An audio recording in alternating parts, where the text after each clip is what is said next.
Ayan, maglalata tayo ngayon. Pakukuluin ko na yan. Ayan, pakulo tayo ng tubig, nandun ang sibuyas. Tapos takpan muna natin yan hanggang sa kumulo. Ay, ayan.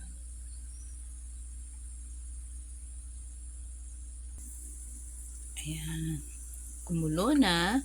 So, ito ilalagay natin to. Ito, ano ba to? Black pepper. Mix yun, durog and, hindi, durog and buo. Yan. Tapos yan. Ayan. Dagdag na siya. Tapos lagay natin yung asin. Kunti lang asin. Okay. So takpan natin siya ulit para mag-mix siya. Okay. Ayan guys. Kulong-kulo na siya dyan. Andyan na yung nilaga ang lulutuin natin guys. Andyan na yung paminta, salt, and a little bit aji. And this, ito yung baboy na nila. Yan. Pinakulo ko muna siya guys bago ko siya ilalagay yung baboy. Para paglagay ng baboy, siya, absorb na yung, malasa na yung sabaw kaagad.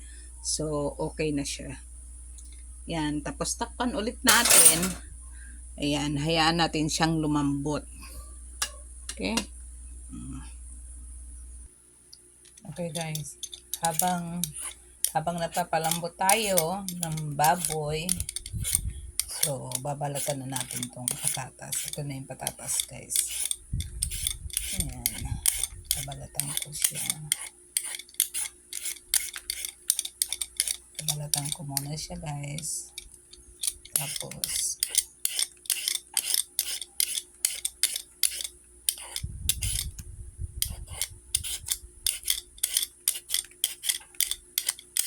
Tapos pag nagbalat kayo ng patatas guys, maghanda kayo ng tubig. Kasi pag hindi siya nakababad sa tubig, nangingitim siya guys. Ganyan. So mamaya ko na siya hiwain. Pag malapit ko na siyang ilagay, pag medyo malambot na yung ating baboy na pinapalambot natin. Okay. So ito guys, ayan, ilalagay mo lang siya sa tubig. Ayan. Okay. Okay. Ito naman yung guys, pechay bagyo. So, ganitong ginagawa ko guys. Ganyan. Tanggalin ko na lang muna yan dyan. Tapos, puputulin ko siyang ganito.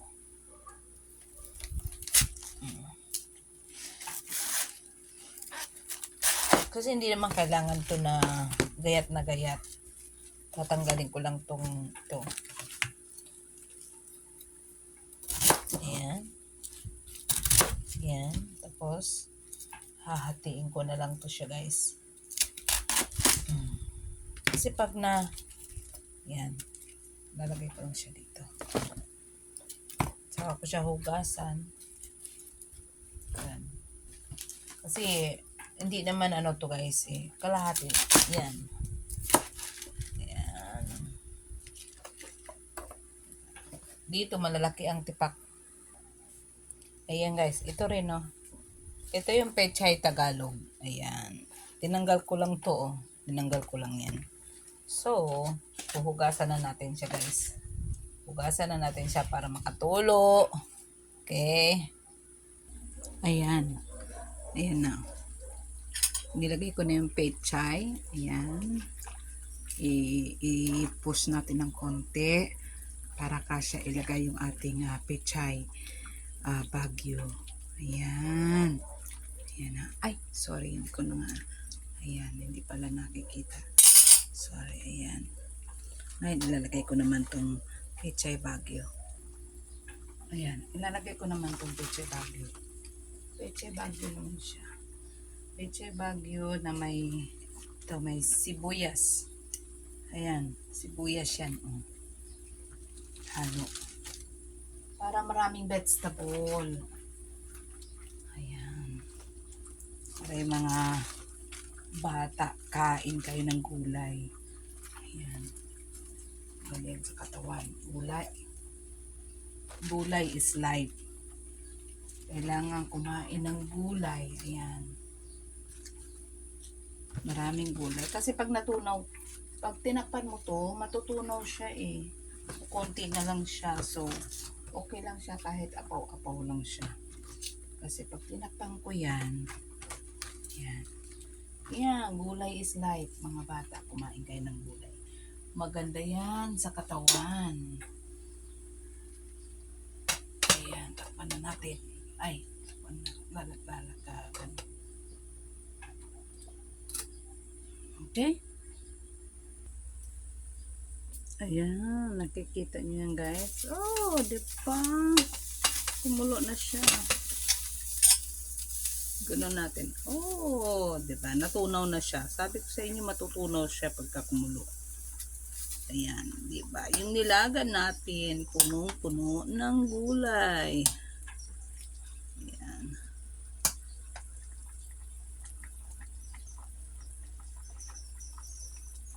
Okay. Punong-puno siya ng gulay, guys, di ba?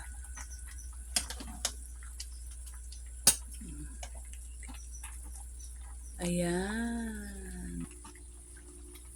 Ayan. Ang nilaga natin. Masarap na yan, guys.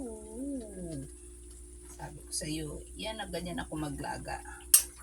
Maraming gulay. Kasi, masarap yan, guys. Tapos sa usawan, no, toyo at saka kalamansi. Yung iba naman, patis at saka kalamansi. Pero ako, sarap-sarap. Diba? Tikman natin. Okay na yung ganyan. Kasi mahirap naman pagka ano guys. Diba? Sarap. May mga taba-taba pa yan. Ito guys, ang gusto-gusto ko sa usaw. Ayan guys, nakita nyo ba yan? Sarap-sarap ng aking nilaga. Okay. Thank. Ayan na guys. Ayan, lutong-luto na siya. Oh. Ayan lang natin. Kasi ma-overcook siya guys pagka tinakpan ko. So, ganyan na lang siya muna. Mamaya na lang siya tatakpan ko kasi. Para mas masarap. Sarap po. Dami-daming gulay. Di ba? Ganyan talaga guys. Ganyan.